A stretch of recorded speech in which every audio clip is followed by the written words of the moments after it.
kenapa Muhammad mengatakan tunjukilah kami jalan yang lurus, yang terkesan bahwa Muhammad ini tidak mengetahui jalan yang lurus dibandingkan dengan Alkitab yang mengatakan bahwa Yesus berkata, aku adalah jalan dan hidup, tidak ada yang sampai kepada Bapa kecuali melalui aku.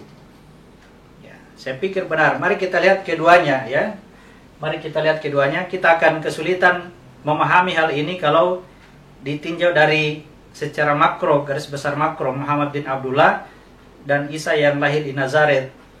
Tetapi kalau kita kembalikan kepada diri kita, bahwa apa yang Allah tunjukkan secara nyata di alam dunia ini, itu adalah merupakan tanda-tanda bagi kita. Saya mulai dari surat 42 ayat 52. Allah mewahyukan ruh. Wa kadzalika auhayna ilaika ruhan. Ruh ini dirubah menjadi nur. Lalu nur ini tertulis menjadi kitab. Ya. Lalu kata Allah di surah 14 ayat 1, dengan kitab inilah Allah mengeluarkan manusia dari gelap kepada nur, minazulmati ila nur, dari gelap kepada cahaya, kemudian menuju jalan Tuhan. Jadi ruh itu adalah jalan Tuhan, betul. Ruh itu adalah jalan yang lurus, betul. Jalan menuju Tuhan. Ya. Akan tetapi kenapa bukan Muhammad yang dikatakan jalan? Muhammad itu adalah kebenaran dari Allah yang paling dekat dari jasad kita. Ya. Ini yang disebut dengan Muhammad dalam bentuknya sebagai jiwa. Di atasnya itu pada wilayah ruh dia disebut dengan nama Ahmad. Dan pada wilayah rahasia disebut dengan Ahad. Ya. Jadi Muhammad yang mengatakan tunjukkanlah aku jalan yang lurus karena dia sangat dekat dengan jasad. Disinilah dia memberikan contoh kepada kita umatnya bagaimana caranya supaya kita selamat dari gerogotan hawa nafsu pada jasad kita dengan melakukan praktek sholat. Ya, ditunjukkanlah, kita mohon kepada Allah agar ditunjukkan jalan yang lurus. Ketika kita sudah mendapatkan dimensi jiwa pada diri kita, lalu kemudian bergerak naik lagi ke atas sampai kepada wilayah ruh, nah itulah yang disebut dengan sudah mendapatkan jalan yang lurus. Jadi mengikuti Isa, mengikuti ruh untuk bisa sampai kepada diri yang satu adalah jalan yang benar. Kenapa saya katakan begitu? Karena ruh inilah yang pada saat penciptaan kita, dialah yang mengantar aku yang ada dalam diri kita dari wilayah rahasia lalu dimasukkan ke dalam jasad. Itulah tugas ruh. Jadi tugas kita sekarang bagaimana untuk bisa mendapatkan kembali ruh ini. Tidak serta-merta dengan mendaftarkan diri sebagai orang yang mengikuti ruh dengan cara direndam dalam air atau dibaptis lalu dibahasakan bahwa kita sudah mendapatkan ruh. Tidak. Ya. Itu hanya simbol, itu hanya tanda bahwa yang disebut dengan baptis direndam dalam air itu sebenarnya kita sudah memasuki wilayah air, wilayah jiwa pada diri kita dari wilayah jasad. Jadi itu merupakan perpindahan. Artinya untuk bisa kita sampai kepada ruh kita, kita mesti masuki dulu wilayah jiwa. Inilah tugasnya kitab yang mengeluarkan kita dari wilayah jasad kepada wilayah jiwa. Minazulumati ila nur. Ikuti kitab, ikuti firman Allah, ikuti petunjuk Al-Quran. Ya. Itulah yang akan mengantarkan kita kepada ruh.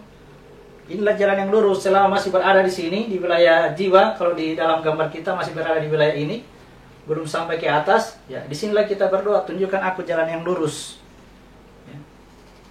Yang menjadi penghambat untuk bisa naik ke jalan yang lurus itu adalah karena kemusyrikan. Kemusyrikan itu, ya di sini tempatnya dikiaskan sebagai najis, ya, dikiaskan sebagai najis. Itu sangat sulit untuk bisa mendapatkan Ka'bah, untuk masuk ke Ka'bah. Ya, sesungguhnya orang musyrik itu najis, janganlah mereka mendekati Ka'bah. Itu artinya kalau bersifat musyrik, ya, akan sulit untuk naik ke sini, apalagi untuk mendapatkan jalan yang lurus tadi. Siapa itu yang musyrik? Yang musyrik itu menurut surat 30 ayat 31 sampai 32 adalah orang-orang yang memecah belah agama menjadi beberapa golongan. Ya. Dan masing-masing golongan merasa bangga dengan apa yang ada padanya. Ditambah lagi dengan surat 23 52 sampai 54 bahwa orang yang memecah belah agama menjadi beberapa golongan, kemudian mereka bangga dengan apa yang ada pada mereka, biarkanlah mereka dalam kesesatannya sampai suatu waktu. Jadi artinya selama berada pada perbedaan golongan antara ya Muslim dengan non-Muslim atau antara Kristus dengan antikristus, pada dimensi inilah kita masih berada pada wilayah kemusyrikan. Pada dimensi inilah kita akan sulit untuk bisa mendapatkan jalan yang lurus. Apa ciri-cirinya kalau kita mendapatkan jalan yang lurus? Ya, dibahas di surat 6 ayat 153. Bahwa jalan yang lurus itu adalah jalan yang akan mempersatukan kamu. Jalan yang lain itu akan mencerai-beraikan kamu.